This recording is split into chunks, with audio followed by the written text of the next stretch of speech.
This video is entitled Maintenance, Assembly File, Utility Menu, Create Single Item Assembly.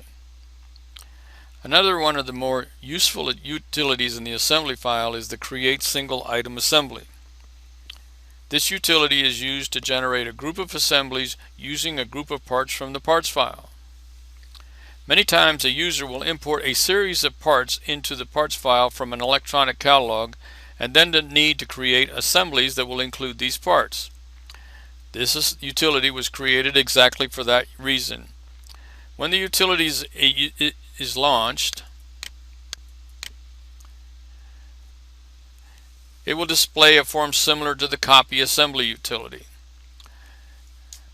The first control is the begin with part number button. And this is where you would go into the parts file and find the parts that you had imported from the electronic catalog.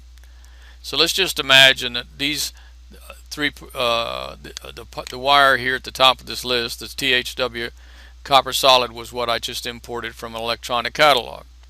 So I would select the first one, and I would select the last one, clicking the end with part number button.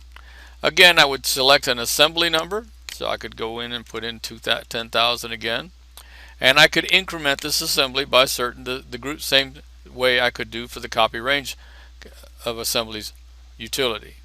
I can use 1, 2, 3, or 4 to separate them by those values. And when I'm finished, I click the copy button, and it will proceed to create an assembly. Each assembly will be numbered individually, and it will have a quantity of 1 of each one of these items that I had selected.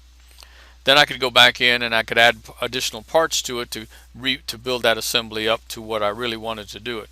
It's a very handy utility. It's a little bit underused because folks don't know that it's there. They just start by creating an assembly, but it's a very handy utility.